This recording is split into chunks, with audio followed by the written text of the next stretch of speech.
What's going on, everyone? So, based on reports that came out yesterday, the Los Angeles Lakers are still actively trying to trade D'Angelo Russell. They're really shopping him hard. They're trying to find ways to improve the Lakers roster. Also, I'm sure it's a combination of just the concerns of losing him, right? Like, there was a very high probability that he was going to stick around this year, just given that he was making 18.6 million. He'd have to find a deal that was comparable to that. And there's just one, there wasn't a lot of money on the market this season, but also it's just like how many teams need that point guard, right? Like there's not a ton of teams that really need that starting level point guard. A lot of teams already have that.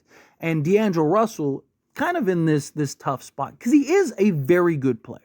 Right? I mean, he's coming off a historical level season. I don't really buy the reports that he has negative to neutral value, right? I mean, I don't think his value is incredibly high.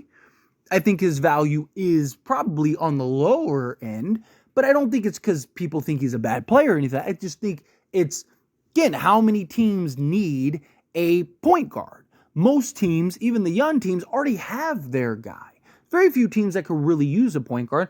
And then, with the new CBA and stuff, there's half the teams can't even trade for him. So it's just like, it's a kind of a rock and a hard place for D'Angelo Russell. But next season, there will be teams that have more salary cap. There will be teams that maybe could potentially need a point guard. There, like, a lot can change. And so the likelihood of him leaving next season is far more likely because he won't have that opt-in clause. He won't have that, like, I got 18 million plus that I can opt into. No, now he's just kind of whatever the best deal is on the market, that's the deal he's taking. So there is this kind of added pressure.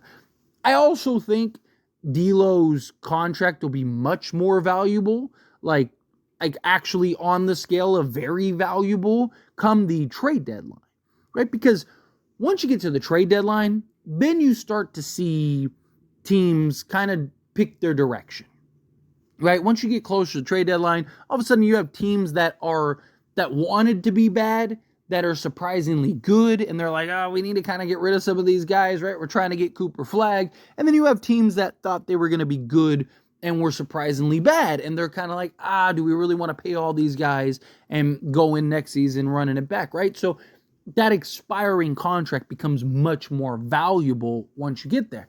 Russell Westbrook was a great example, right? The Lakers had a very hard time trading Russ in the offseason. As soon as you got to the trade deadline, all of a sudden there were several teams that were interested in taking on Russell Westbrook, and ultimately they were able to do a deal with the Utah Jazz, take on D'Lo, Jared Vanderbilt, and Malik Beasley. So they were able to get deals done. But the Lakers ideally would like to get something done before training camp. So that way you don't have that situation where it's like, okay, D'Lo's really good again, and it's like, once you get to the playoffs, do you end up getting tricked for now the third time? And it's a tough spot to be in that regard. But also it's just like you'd like to have your roster, at least your key pieces, basically locked up and ready to go, right? If you do pull off a trade at the trade deadline, ideally you want it to be kind of an around the edge trade or like to upgrade in a specific position, right? Like let's say it's like, we could really use another shooter, right? Like, let's go trade for Seth Curry or something, just to throw a name out there, right? So in a perfect world, you don't want to have to do what you had to do with the Russell Westbrook trade, which is essentially revamp and rebuild the entire roster, right? The Lakers had success and were able to get to the conference finals, but you saw the lack of chemistry kind of rear its ugly head, and it kind of was a big factor in that Denver series, right? So again, we'll see how it goes with D'Angelo Russell. But if the Lakers trade D'Lo, all of a sudden the Lakers are in the market for a point guard. Now, it's always possible Jalen Hood-Schifino, maybe he's ready to take some strides, but do you really want him to be your backup point guard? Like, yeah, maybe you move Gabe Vincent. Are you really moving LeBron back to the point guard position? Is he basically like, where you have an initiator, right? Maybe Austin Reaves is the initiator. We saw Reaves as the point guard last year. That doesn't work, at least not yet. So what do the Lakers do? Well, personally, there's the trade front, right? maybe you go get, a Colin Sexton and a Walker Kessler or something like that, right? Maybe you pull off a trade for another type of point guard, or maybe you can get a younger guy, or maybe no, you're getting some. Orlando wants kind of a more playmaking point guard. Maybe you're getting a guy, Cole Anthony, who can better initiate, right, and kind of not really the playmaker, but JJ Redick wants to run that free flowing offense. Maybe you can work something out to where you just kind of need that initiator to kind of get things going, and then the offense kind of take cares of itself, right? Rather than that guy that's wheeling and dealing, being out there being Chris Paul, essentially, right? Because you do, like, if you, like, the Lakers are active in trying to find, like, a center. You hear, like, Wendell Carter Jr., Walker Kessler, like, those are names that are kind of being thrown around. Then you look at the other targets, it's all perimeter wings, right? It's a Jeremy Grant. It's a Cam Johnson. It's guys like that. But you really need that playmaker. You really need that point guard. And they're kind of, it seems like Austin Reaves, they're hoping will be that guy. But the problem with Reaves is you saw it last year. Like, gets tunnel vision at times. He's not really a playmaker. He can make plays, but there's a big difference between a guy that can make plays and a playmaker. A lot of NBA players can make plays, but they're not really playmakers.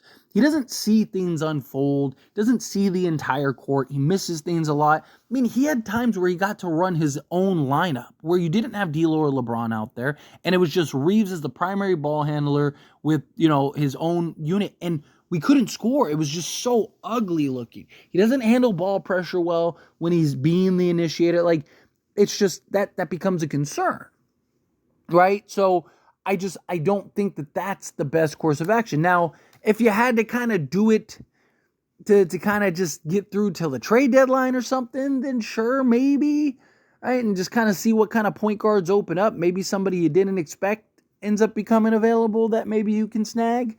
But even then, it's like you'd kind of like that insurance, right? You'd kind of like that guy that come in. And again, not necessarily have to be the playmaker that D'Lo is, but it'd be nice to have a guy that can actually, make some plays, or at least kind of fill the spot, fill the void, which is why it's unfortunate they lost Spencer Dinwiddie, which you have Tyus Jones still on the market. The problem is that Tyus Jones is probably going to get picked up sooner rather than later. It's looking like he's going to end up having to sign a vet minimum somewhere, but he would be great, right? I mean, he's one of, if not the best backup point guards. He's proven that. Starting level is a little iffy, but I do think on the right team in the right situation, he's a guy that can definitely start in a pinch. Like I said, you missed out on Spencer Dinwiddie already, so the market's limited in that regard, and I just think Tyus Jones would be great as like that guy that can come in and fill in for the loss of D'Angelo Russell. Right, you look at last season, he played 30 minutes.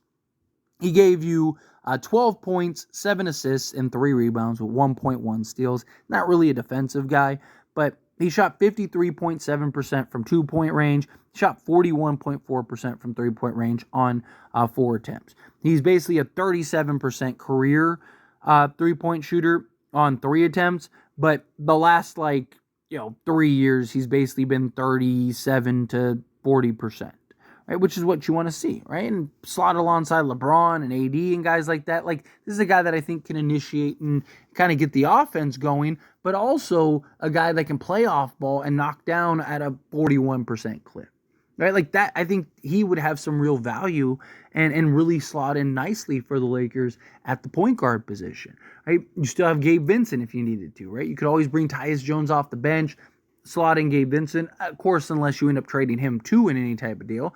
But assuming that you don't, well, then you could just slot him in as like the starting, if worst case scenario. Now you got the defense, you got the point of attack, and then bring in a guy like Tyus Jones off the bench. I think that could work as well. But the Lakers, if they're gonna trade D'Lo, again, you kind of need that unless you really think Jalen Hood-Schifino's ready to kind of take the reins here. And not necessarily the starting, right? Because, again, with LeBron in the starting unit, you kind of get away with it. You kind of just need somebody that can bring the ball up and then, get you into your actions, or get it to LeBron and then he can get you into your actions. So I don't think that the starting unit is as big of a deal. But I definitely think, off the bench, it'd be nice to have that playmaker. And then what about the games in which LeBron misses, right? Now, hopefully come playoff time, LeBron's healthy and good to go, but he's probably going to miss, 15 games plus. He'll probably play as many. He's got to play at least 65 if he wants the accolade. So my guess is he plays at least 65. But, like that gives you, 17 games that he could miss? So what about those 17 games? It'd be nice to have a guy that you can kind of facilitate. The reason the Lakers were able to win when LeBron was out was because you had D'Angelo Russell. And because D'Angelo Russell was able to kind of take the reins and be the playmaker and be the point guard. And one of the best plays in all of basketball was the D'Lo Anthony Davis pick and roll. Right? So D'Angelo Russell's playmaking ability, as well as his shooting ability, his ability to play on ball, play off ball, even though I think that the Lakers should play him more on ball, I think he can be very valuable. I understand why the Lakers are trading him. I get it, but you got to be able to replace him is the problem. And is Austin Reaves the answer as the replacement? I don't think so, personally. From what we saw last year, and you got a good sample size of it. It wasn't something where it's like, man, yeah, we only got to see him like 3 games. No, I mean, he did it pretty regularly, nearly every game. So I think we have enough of a sample size to know that, like, hey, Reaves isn't that guy, at least yet. Can he get there at some point? Possibly, but I just don't think he's there right now. That's a problem. And do you really want Reaves guarding opposing point guards? Probably not, right? Like, I mean, D'Lo's not the best at that either, but still, it's just, I don't know. They definitely got to figure something out. But anyway, as always, this is a discussion. I pass the question on to you. Let me know your thoughts and opinions down in the comments below. What do you think? How do you feel? What are your thoughts? Do you think, like, yeah, Lakers, they need to replace D'Lo? Do you want, like, a Tyus Jones? Do you want them to pull off a trade? Do you want something else? However you feel, whatever your thoughts are, I'd love to hear it. So let me know down in the comments below. That being said, if you haven't liked this video, hit that like button. Helps me a lot. Helps me enjoy these types of videos, and I truly appreciate it. Not subscribe channel, hit that subscribe button. Turn on the bell notifications. Appreciate y'all. See you in the next one. Thank you.